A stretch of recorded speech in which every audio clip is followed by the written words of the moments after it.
Good day, everyone, and welcome to today's DevOps.com webinar. We're excited that you've joined us.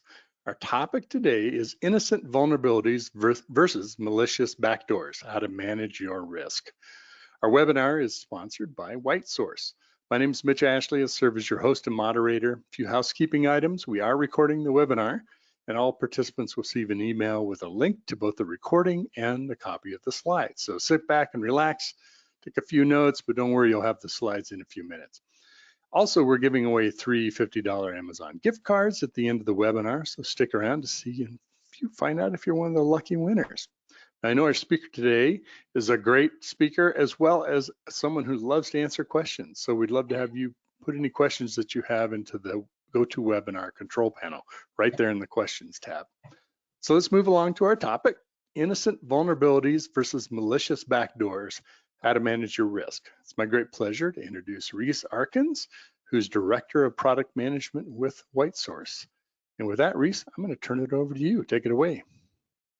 All right, thanks very much, Mitch. Okay, so like I said, innocent vulnerabilities, malicious backdoors, and starting out with a bit of a roundup, comparing them, and then discussing about the different ways in which you can manage the risk of those based upon their attack vectors. Okay, so just first up, this topic of open source and security. So is open source secure? Now, this is the next two slides come from a survey by Red Hat just recently. And what was interesting was that people listed that open source security is one of the barriers to adoption. And this is understandable. We are here today talking about vulnerabilities and malicious activities. So it's understandable that some people would consider security to be a barrier to adoption. You can even see that security rates higher than support. So we sometimes talk about, well, open source, but you don't have support. But people now are concerned about security even more than support. Yet at the same time, those same people answering remark that better security is one of the benefits of open source. So people are a little bit more split. I saw a great quote from one of the product managers at GitHub recently, and he said that open source is not inherently more secure, but it is more securable. And I think that's a really great way of thinking about it, because the code is out in the open. People can look at it if they want to. That itself does not make it more secure, but it certainly enables a greater level of security. So, according to the survey, security of open source is both a barrier to entry as well as a benefit. So let's talk about really what that means. And especially, I want to break that down into two parts. Vulnerabilities, which is a term really, that's kind of like the catch-all term, and a very special type of vulnerability, which is the malicious package or the malicious release. And if you do care about vulnerabilities, you really need to understand the differences between them, because the risk and how you should respond to them are very different. So one of the challenges in with open source today is that the old style supply chain attacks, like the movies, the Ocean's 11, it took a lot of charm and luck and physical risk to be able to compromise a company's supply chain, to be able to kind of get into their process. And that's all changed now. I mean, you still can physically compromise a supply chain, but if we look at a couple of examples in the software area, Equifax is very, very well known. In the Equifax case, their cyber attack affected 143 million people in the US, right? Now, another way of looking at it, I mean, that first one was people's privacy, their social security details and things like that. If we look at a more recent one from, or very recently, like this year, there was a TravelX hack. It wasn't directly related to open source, but in this case, essentially, they got held for ransom. Their share value pre-coronavirus decreased dramatically. And if you worked out how much that cost the CEO, then he himself lost hundreds of millions of dollars, right? So if we're thinking like, yeah, are companies like WhiteSource exaggerating this or something like that? Well, the reality is that there are hundreds of millions of dollars at stake here if things go to like a worst case. So whether someone is a CEO not wanting to lose their value in a company, or whether we are in development and DevOps, this is a very important problem with very serious consequences. All right, so one of the things though that I do think is a bit misunderstood, I alluded to it earlier, is there is a saying about open source. It's a bit paraphrased, so forgive me, but it came out of Linux originally. Given 1,000 eyes, all bugs are shallow. Now this itself is fairly true, but I think it's misunderstood. The way we misunderstand it today is that many people think that because something is open source, there must be a lot of people looking at it. Now, the reality is that if you've built open source yourself or released open source, you'd probably be aware that there's a lot of lines of code where the only 2 eyes that have ever looked at it are your own, right? So this is changing a little bit thanks to automated tools. But the reality is that just because something is open source doesn't mean there's a lot of people looked at it, does not mean that it is free of vulnerabilities or free of malicious vulnerabilities either. So let's start up with like regular vulnerabilities and talk about the characteristics of those. So, all right, the first really important thing to understand is that a vulnerability, a traditional vulnerability, the ones you probably most have to deal with, the ones you get the most notifications for, it is a mistake. It's an accident. It's an oversight, right? This is not a deliberate thing. And to use the old saying, this is incompetence, not malice, right? So vulnerabilities traditionally don't come out because someone's done something deliberately. It's not really because somebody has taken a shortcut or something like that. It's not like a building collapsing because people use cheap materials. Generally, it's just that people didn't think, or perhaps weren't even aware of the potential of their code. So they may have written code which solves the task they need, completely unaware that it might open up an attack vector because they're just not a security professional, for example. So fundamentally, vulnerabilities are accidents. They are incompetence. All right. So the next thing to understand is that a vulnerability in a package can happen anytime in a package's lifetime. So that the vulnerable code that is discovered in a package, it could actually have been in the initial release, but it also could have been added in a later release. There's no general trend here except for just relating it to lines of code. It can happen at any time. It could have been there from the very start. And if a package had an accidental vulnerability from the start, there was probably nobody looking at it then when that code was being committed. So again, don't overestimate the number of people that might have been reviewing code that you're using. So it's also possible, you're probably familiar, that packages can get multiple vulnerabilities over time. So there can be a vulnerability in 2018, and then there can be another one in 2019. We've even seen cases where essentially the same mistake happens twice in open source packages. So it can happen at any time when the package is created, when it's updated, and it can happen multiple times. All right, so the next point, and this is important to understand with vulnerabilities, is that they may take a long time to discover. Now, if you're working in development or in DevOps and you get a notification about a critical vulnerability, metaphorically, that might seem like somebody threw a flashbang grenade into the room. I mean, it is very, things happen very quickly. But at the same time, don't mistake that the vulnerability itself may be new. And the analogy I use is that vulnerabilities are not like a grenade that got thrown in. They may actually be like an unexploded World War II bomb that only just got discovered. So, it happens a lot in Europe where, a farmer or even someone in a city discovers a bomb in a backyard and it's been there for, 50 plus years. And just like with software vulnerabilities, people need to work out, like, is this live or not? Does it need to come out right away? And even if it's not live, you still want to get rid of it ultimately. And so this is a pretty good analogy for vulnerabilities, because they may be sitting there a very long time. They're discovered one day. It feels sudden to you, but it may have been there a long time. And what you need to be able to do is to assess the risk of it. So you don't know at first, but you can take steps to understand, is this going to affect us or not? So important point, that vulnerabilities can take a very long time to discover. There's even been cases where vulnerabilities have been in code for more than 5 years, very serious vulnerabilities like in OpenSSL.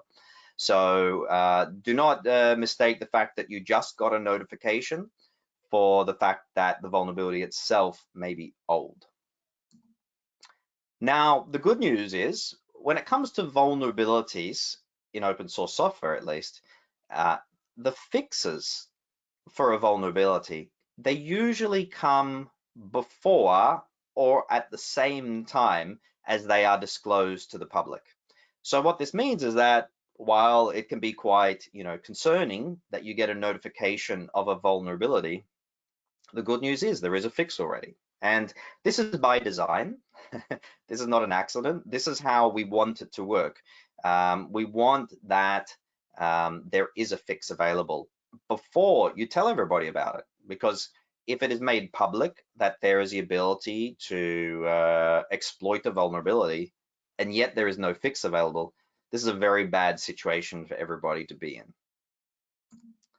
Okay, another important point is that although, vulnerabilities to all of us are, again, quite concerning, the reality is, like, statistically, it's only a small impact percentage normally. So usually only a small percentage of those potentially vulnerable actually experience any harm. And essentially it goes something like this: maybe about 80% of vulnerabilities are what we call ineffective. So you may be told that there is a vulnerability in one of your dependencies, but you also might be told, if you have software in place for this, that that the actual vulnerable code in the dependency is never touched by the code that you call, by the functions you call. So that's what we call ineffective. So maybe ballpark 80-20, 80% of vulnerabilities cannot actually be activated. So those are kind of like the World War II bombs, which are which are not of a threat to you. You still want to get them out, but it's not as urgent as if they are. Now, even from that last 20% where you are using the impacted code, that of course doesn't mean that a malicious attacker could potentially exploit it. And even if they do, it's not easy to find out. I mean, how do they? It may be difficult for them to know if you are even using it or not.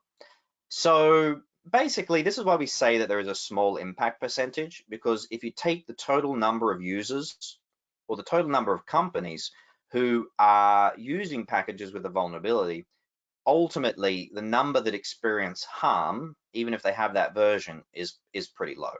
Now, of course, the challenge is it's not so easy to know if it's you or not. So I'm not saying be complacent. I'm just saying that, factually speaking, a small number come to harm. So the bottom line from all of this is that your regular vulnerabilities, they are manageable. Like, if you follow best practices for vulnerability management, and I will go into that later, the risk of exploitation is usually low. So this is the good news about vulnerabilities. Now, I got a couple of examples here, just to give you an example of what I talked about. So, you don't need to care about the number here, but there's an example from 2019 where Kubernetes, hot technology, the API server had a vulnerability. And like with many vulnerabilities, this was improper input validation, that a user could potentially submit some form of input that would not be correctly checked, and then would allow some type of behavior to their liking. So there's a very typical type of vulnerability, which is why I picked it. The person who found the problem disclosed it to the maintainers of the package. They prepared a fix, and in this case, they prepared a fix into 4 release streams, which is not particularly normal for open source, because it's not common that an open source project has such great backwards fixing. But they released the fixes, and then once those fixes were ready, remembering, like I said, that generally fixes are released before or coinciding with the announcement, they then disclosed responsibly to their users that there was a problem and that there were patches available, and advised everybody to update. So this is, this is a quite typical vulnerability, and this is how ideally things should be. It is, disclosed responsibly to the maintainers, and then the maintainers can release a fix and then disclose it to everybody else that there is a problem. A similar one here was with Python. This was a native library within Python 2.x. And again, it allowed for attackers to potentially, read local files that they shouldn't be able to through failure to do input validation. Similarly to the Kubernetes one, it was disclosed, it was patched, and then it was announced to everybody that they should update. So this is your classic vulnerability case. If you've got the ability to receive notifications, then you can find out about it. You can be notified, you can take action, and ideally, the chances that you get exploited are very low if you follow these right steps. Okay, so we've covered vulnerabilities. This is the accidental, the incompetence. And like I said, they are mostly manageable. If you have a process in place, you can manage them. I'll talk about the process a little bit later. First, though, I want to talk about the characteristics of malicious packages, because these are very different. And although they're much lower in quantity, you often hear a lot more about them for good reason. So, okay, the first important point, as the opposite to accidental vulnerabilities, malicious exploits in packages are very intentional. These are deliberate, I'll say mistakes or deliberate actions in a code. So that is very different from an accidental vulnerability, where this is, an accident, a mistake, an oversight. Malicious exploits are different because they are done they're done deliberately by the authors. You could think of these as more like a computer virus. There really aren't too many accidental computer viruses. The same thing goes with malicious packages. All right, now again, another difference is that malicious packages, they aim to do immediate harm. So their goal is to get you to run the code, or maybe even just to install it is enough. And once you do, again, like a virus, they want to do immediate harm. Now, that harm can be different things. In the early days, we saw people do malicious packages almost as like a proof of concept because they could. More recently, in the last 12 months, we're seeing a financial aspect come out of it. The Travelex hack, that type of financial motivation. So in nearly all cases, malicious packages are designed to do harm of some sort. It may be silent harm, you don't know it yet, but they're designed to do something bad as soon as they are installed or used. And so this is very different from, accidental vulnerabilities that might exist for years and do no harm. The other difference, they have a very large scale impact. They usually impact the majority of companies or users who've installed it. So, if there was a version or a series of versions that were malicious and you had them, there's a very high chance that something bad, unfortunately, happened to you. And again, this is very different, the opposite of an accidental vulnerability. All right, now another difference is about where malicious packages come in, because generally they are a good package turned bad.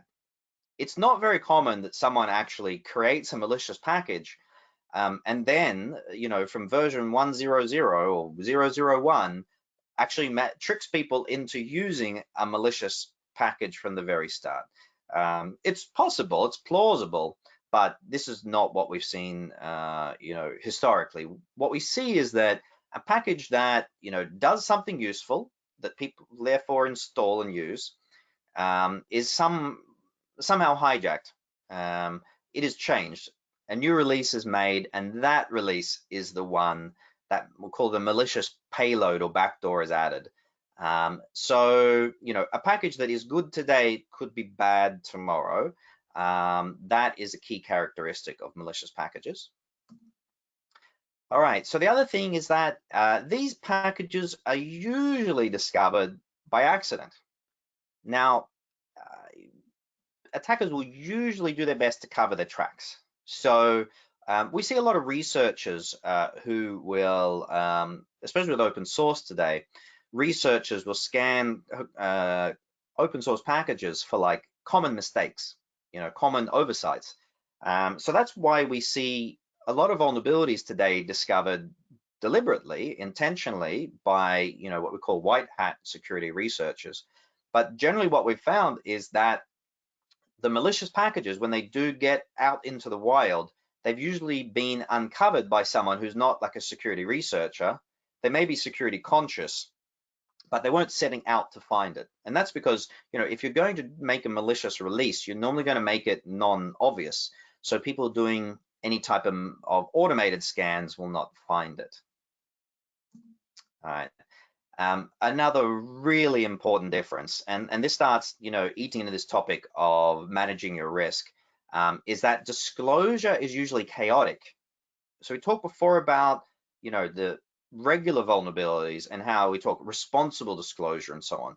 Disclosure is usually chaotic. I mean, if we look at the most well-known ones in the last 12 months, they've been disclosed or made public due to people like tweeting, or people post an issue, to an open source project saying, why is this release got a backdoor in it, and things like that. So as soon as people make a public statement about this malicious release, then we consider that to be disclosed. At least it's publicized.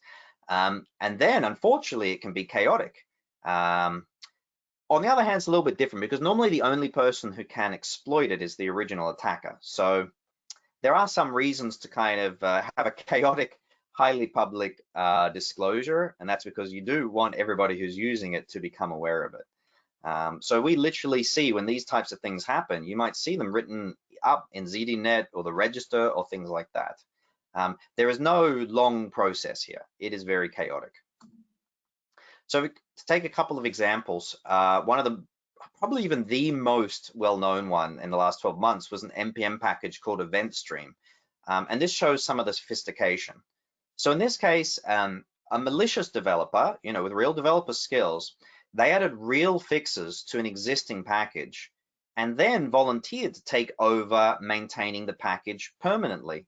And this package was in heavy use.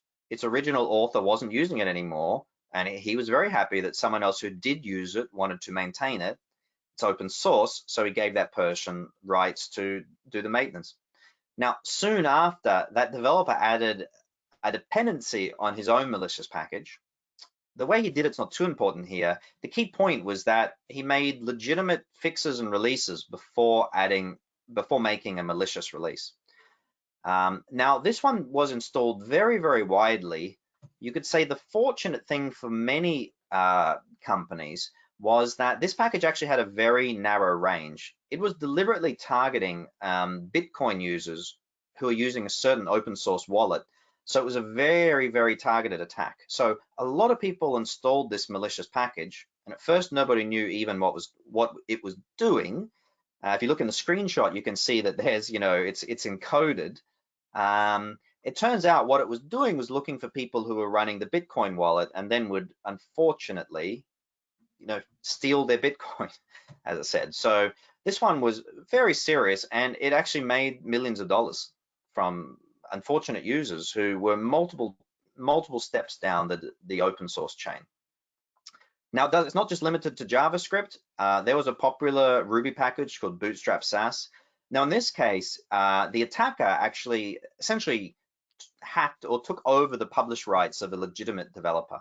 We've seen this happen in different ways. So, for example, if a developer has reused the same email and password in different systems, and one system gets compromised and disclosed, people will say scan, Ruby gems and npm.js and look for people using the same login.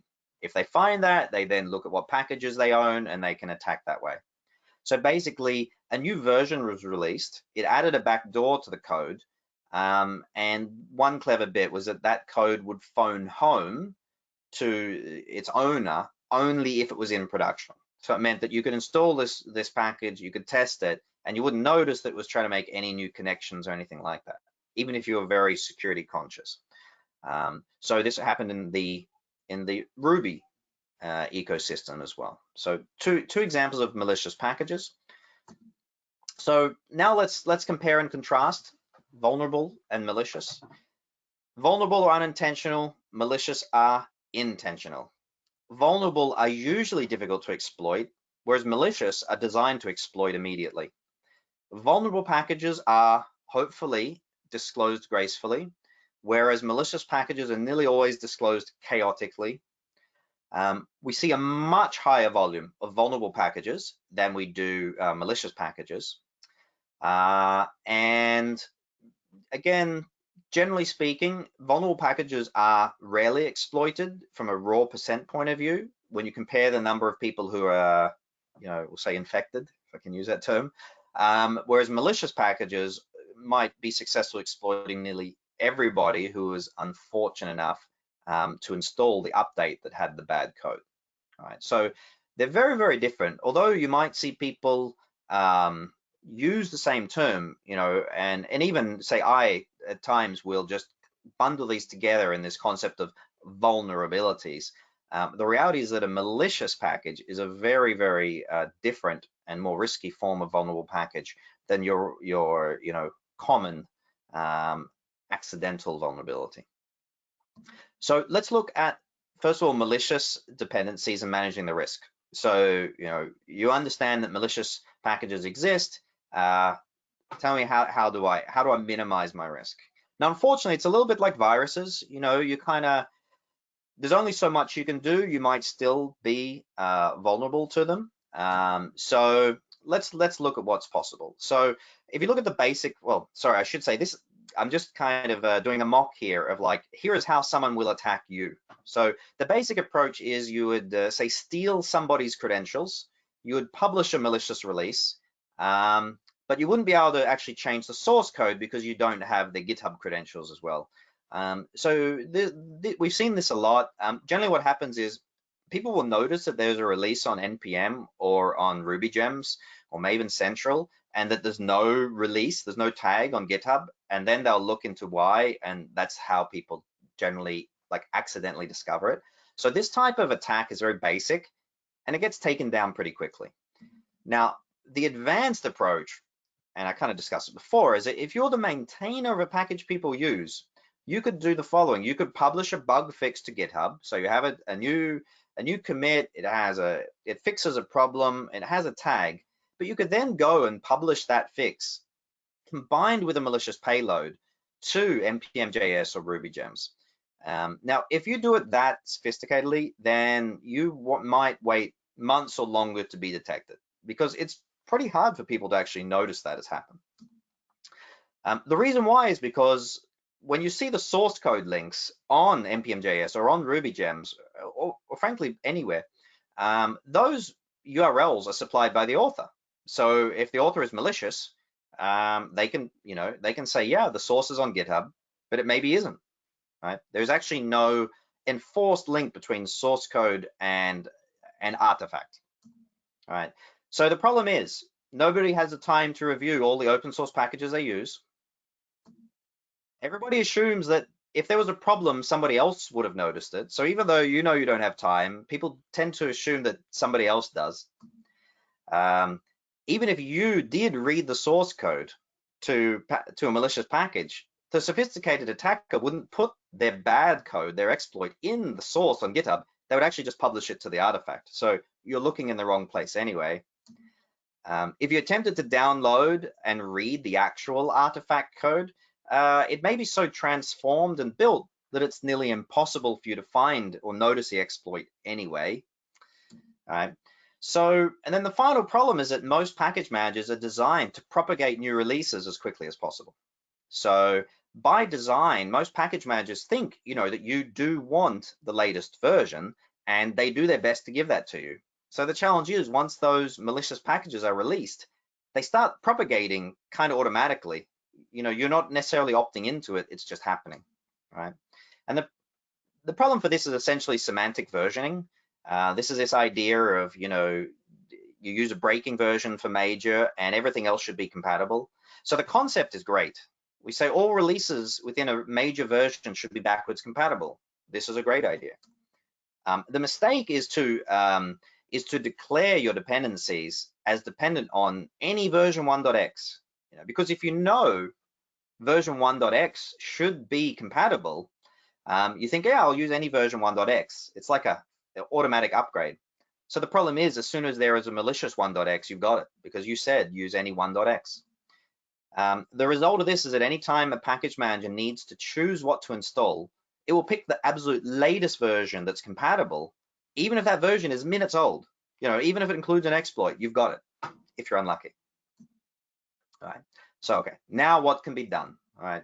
So one of the most important things you can do is to pin your third-party dependencies to exact versions. So for open source that you depend on, do not just say 1.x, unless, well, if you have a reason for it, you'll know it. Otherwise, pin it.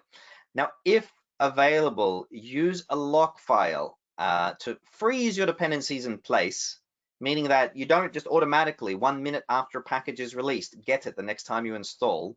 Your lock file will stop you from getting it.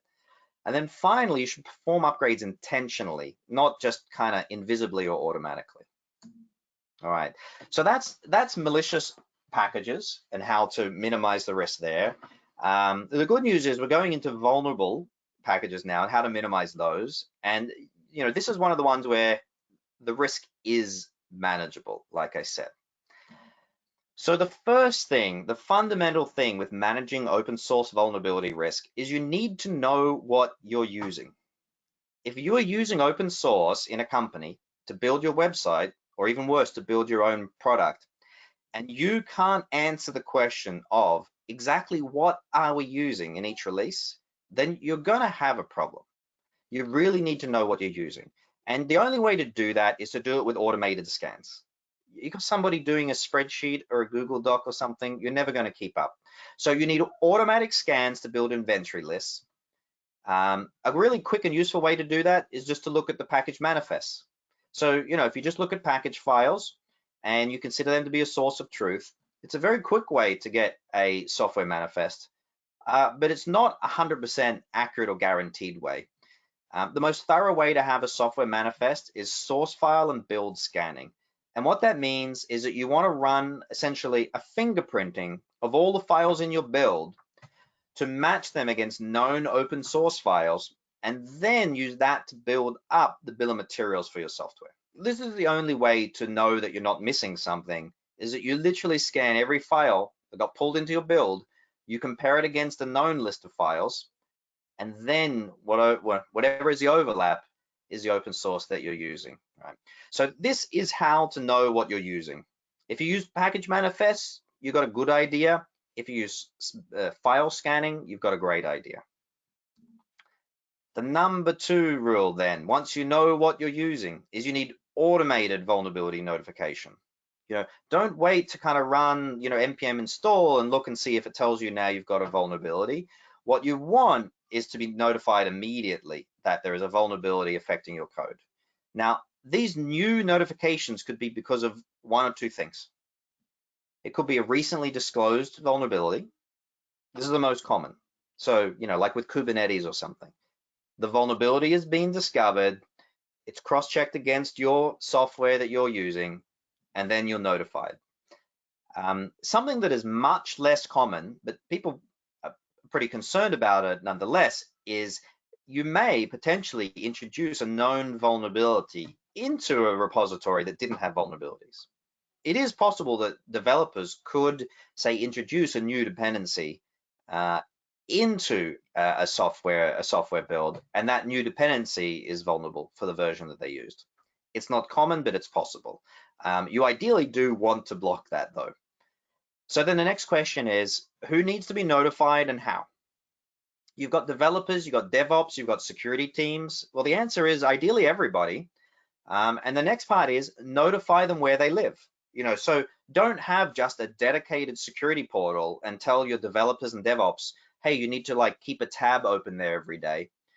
Ideally, if your developers or DevOps, if they live in GitHub or GitLab or they live in Jira, you want to notify them there. So, if you want people to be responsible for the security, notify them where they normally do their work. Email, Slack, etc. So the answer to the above is all of the above. Notify everybody and notify them in the ways that they want to be notified. All right, step number 3. So step 1, we know what we're using. Step 2, we have an automated way of being notified if what we're using is vulnerable. Step 3 is to prioritize and triage. So for example, the first question you can ask, and ideally this is one that you could in fact handle automatically. This could be automatic triage based on a project by project basis, is, are these dependencies in customer facing applications? So if you have some kind of user input validation vulnerability in your code, there is a huge difference between whether that's running on your website that might have access to customer data versus if it's just like an internal tool, like a time tracking application or something like that. So there's a very order of magnitude different risk between if it's customer facing or not. And so ideally you can triage that automatically. Now the second step is, are they exploitable? So when the description says that a user could submit a regular expression that could cause a DDoS overload attack, if you look at that and you think, well, I don't let users submit regular expressions anyway. Like our regular expressions are all internal, they are not user controlled, then that actually says that this vulnerability is not exploitable. And then the final step is, do you even use the code that's vulnerable? Now, it's quite often that developers are kind of told we have like a high or critical severity issue, and their answer comes back saying, yeah, but we're not even using that code. This is like, I just wasted, my morning. Why did you bother me with this? If you constantly alert developers about vulnerabilities in areas of code that they're not even used, unfortunately, that leads to them to, it's like crying wolf. It leads to them to kind of have a negative attitude about security vulnerabilities and maybe not take them as seriously. So the ideal here, and this is something at WhiteSource we support, is an automatic detection of whether vulnerable code is used by your code. So do you call any of the functions that run the code that was vulnerable? And what we have found is that actually about 80% of our users, 80% of the vulnerabilities, I should say, for our users are not effective, meaning that even though there is a vulnerability, there is a World War II bomb in that backyard, it is not live. It cannot be touched. Now, you should still take it out, but it makes a very big difference towards how you handle that and how you handle the risk internally. Okay, and then the fourth point. All right, so we know what we have. We're notified automatically if it's vulnerable. It is prioritized, ideally automatically, if it is actually, a risk or not. So the fourth point is you need to remediate, right? You need to get rid of it. So there's 3 options for remediation. You can update to a non-vulnerable version. This is the normal step because, like I said, most vulnerabilities come with a patch already. So there is a fixed in version, and it's very clear. Update to that version to remediate the vulnerability. Now, a second option can be, but it's rarer, that you can roll back to a non-vulnerable version. This is more common with the malicious types because often the malicious one is the last released, so you just want to roll back to the previous one. It's not very common in vulnerabilities, regular ones, that that a vulnerability got introduced in a particular version that you were using, and you could just roll back to a previous version and not need any of the new features or fixes that are in that newer one. So rolling back is much rarer than rolling forward. The third option is to remove the dependency altogether. And in fact, I see this happen more than I see rolling back. So this is a case where if a company gets too far behind, they might have a dependency that's 1 or 2 years out of date, and then they get told that that it has a vulnerability and you have to upgrade 2 years worth of code. Some may actually choose to rewrite their code to not use the library rather than have to manage the upgrade. So these are the 3 approaches that you have. And then of course you need to deploy that change into production as well. All right. Now the last step, prevent and prepare. I mean, this one, it feels like the optional step, but this is the one that pays itself off dramatically compared to the others. So look, a significant percentage of vulnerabilities are fixed discreetly before they are disclosed. All right. And what that means is that, if you have any kind of automated process to update packages regularly, and we have a tool, WhiteSource, called Remediate that does it. So if you've got a process to automatically update, you can often stay ahead of many vulnerabilities. So there might be a vulnerability that everyone's worried about, but you're not, because, through luck and good planning or preparation, you may have already taken that new version last sprint. And you didn't realize at the time that it was actually a vulnerability patch. It just looked like a bug patch, but you took it, you have a process to take it, and therefore you were not vulnerable to it at the time of disclosure. Now, that's nice, and it happens sometimes, but not always. If you regularly update, you can't be guaranteed that you'll never be caught out. But if you are affected by a vulnerability, it's significantly more easy to remediate it if you are already up to date, or nearly up to date, I should say. So you imagine, you are 1 year behind, 1 major release behind, 8 feature releases behind. Compare that to if you were just like 1 sprint behind, if there was just like a couple of patches since the last time you upgraded. Now, in that case, if you're told that you have to upgrade to the latest and the only diff is a couple of very simple bug fixes, that's really easy. You can solve that right away. You can deploy that to production. If instead you've got to upgrade a major release, review the release notes of 8 feature releases, I mean, that's going to take you a lot of time, or it's going to take you a lot of risk if you don't spend the time. So even if you only care about vulnerabilities, being relatively up to date is a very good strategy to make the problems much, much less. It's like exercise. Like if you're fit, it doesn't guarantee you won't get a heart attack, but it pretty much guarantees that you've got a better chance of surviving it if you're unfortunate enough to get it. So if possible, or it is possible, you can automate that. And so this one is a very effective approach to minimizing the impacts of vulnerabilities, and you can automate that. It's very simple. And you're probably not only going to make yourself safer, but you're probably going to save your developers time if they were already doing upgrades manually until now. All right, so those are the 5 steps to protect yourself from vulnerable packages. Okay, so Mitch, that's the last slide. I think we're right on time. Yeah, doing well. Thanks. Great. I'm going to take a sip of water. Could you see if we have any questions? Oh, absolutely. Yeah, a much deserved sip of water. Rhys, go for it here. So while you're doing that, let's look at our first question. So first question from the audience is, do you think malicious vulnerabilities should always be classified at the highest risk level?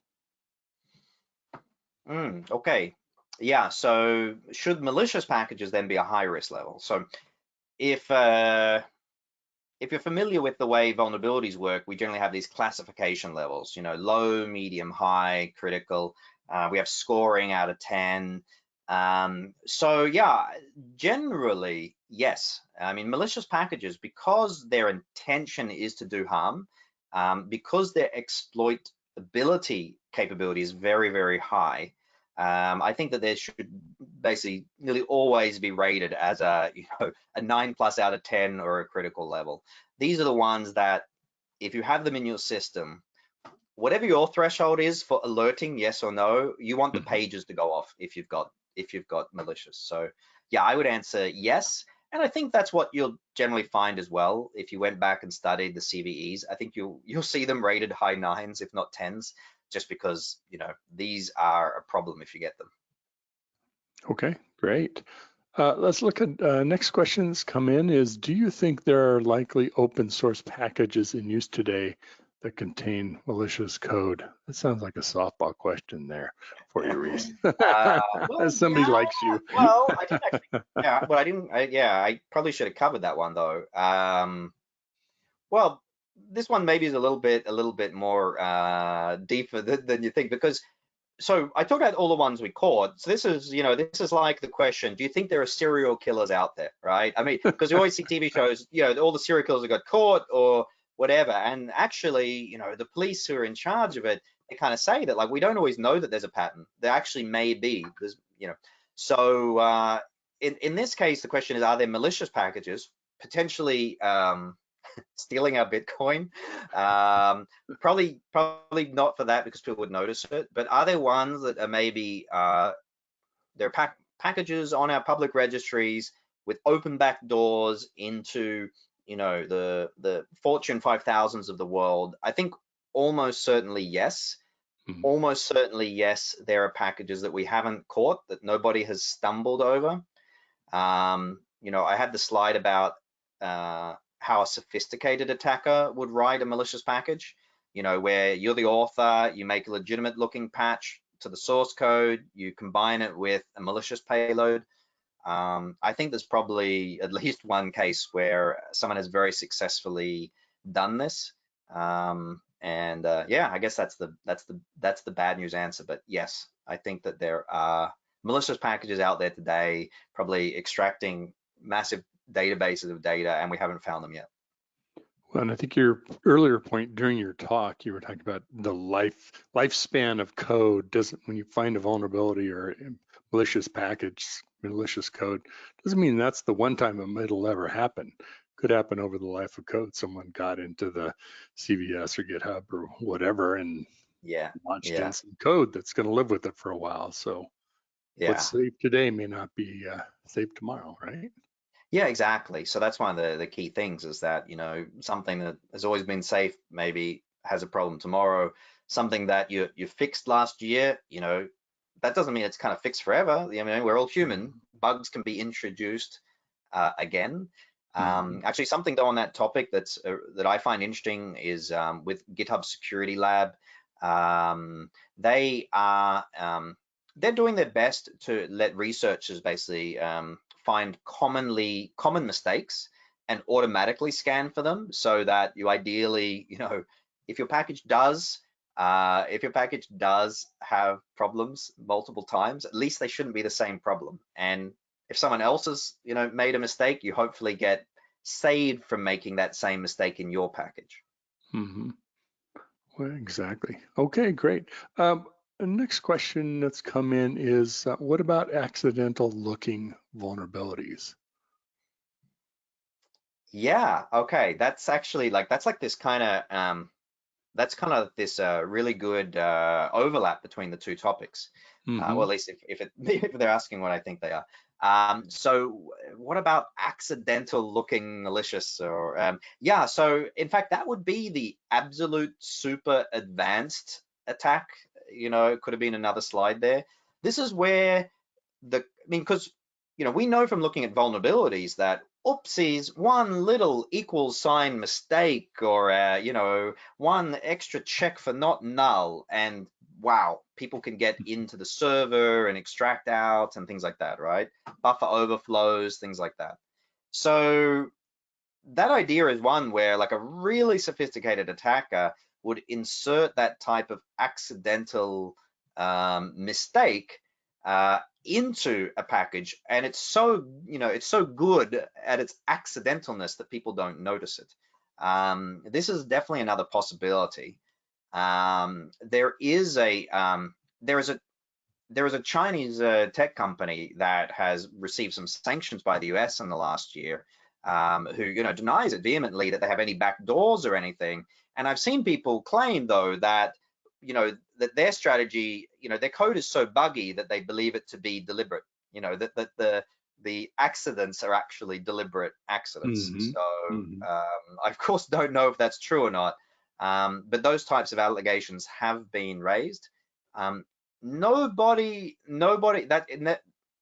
been caught out doing that yet. So, if people have done that, put deliberate, accidental looking vulnerabilities, then nobody's been thought of to be guilty so far. So not a prevalent technique, at least that we know today then. Yeah, exactly. There's been none of the accidents. There's been accidents that people have found, but no one's looked at that and thought it's a suspicious looking accident. Not to my knowledge. To this topic, just to keep the thought going a little bit, question for you. It seems like if someone's going to implement malicious code, the less sophisticated that it looks, meaning the less likely it's going to stand out, the better, right? So if you can do something that's easy, that looks sort of like the pattern of how things normally work, great. You might overlook that that's actually malicious code. Yeah, exactly. So, there's ones that have been found, again, by accident, where the second you look at the code, there's a screenshot in one of my slides. The second you look at it, that looks sketchy. But one that is just a run-of-the-mill accident, that's much harder. The only thing is that, the security industry is getting much better. I shouldn't say much better. There's more people are building great tools and great automation that enable people to scan, the entire, GitHub source code registry. So if you made your mistake too vanilla, it might get found by one of the many automated checks that people have. So yeah, that would be, I would say, to do that and get away with it would be an extreme level of capability, but I have no doubt that people could do it. Somebody's probably good enough to fake it, make it look fake. Yeah. Next question. I'm sorry, go ahead, Rhys. Yeah, actually, I saw one coming in. I wanted to add to that. What sort of public services can be used to scan your stuff? Yeah, so I want to answer this because we at WhiteSource we have a couple of free tools to do this. So we have one tool called Remediate, and that one will do your automatic updating of code, which, like I said, can kind of patch your vulnerabilities, by luck sometimes. And we combine that with another tool called Bolt. So if you search for WhiteSource Bolt, then you can find a free tool that lets you scan for vulnerabilities that way. Okay, interesting. Sorry, great. Did you have another one? No, I think that was our last question that we had come in. So great job. Yep, here's a thanks from Niels. Oh, we do have one more question. Do you see that one there about the main trends of malicious packages? Yeah, I saw the same. What are the main trends of malicious packages these days besides Corona? Financial attacks, social attacks. Yeah, so I kind of alluded to a little bit before. We've seen a shift from, in the early stages, a lot of people thought, wow, it would be so easy just to do this, and they did it.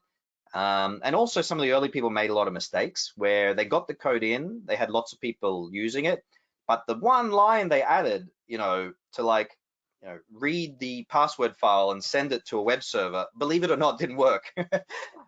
We've been saved by that. The more recent ones have been much more sophisticated and much more financially motivated.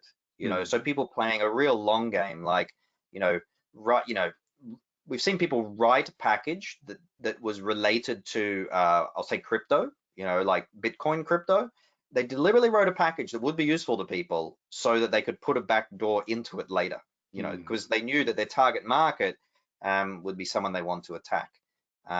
So definitely the big difference is, people have learned from the mistakes of the early ones, and the attacks these days are financially motivated, that they're really targeting money. They're not so much interested, in like an email database. They are going for how could I, within one or two steps from this backdoor, how could I get money? So yeah, definitely the finance industry is like a primary target for that.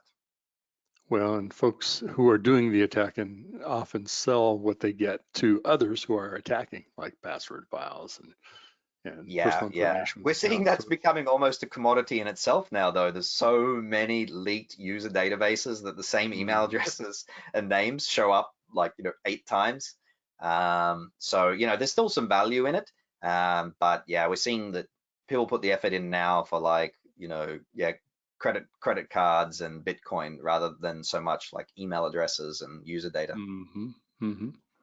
Great. Well, we thank Maya for that question. Looks like that's our last that we've had come in. So great job on your presentation, Rhys, and answers to the questions. It's very informative and helpful.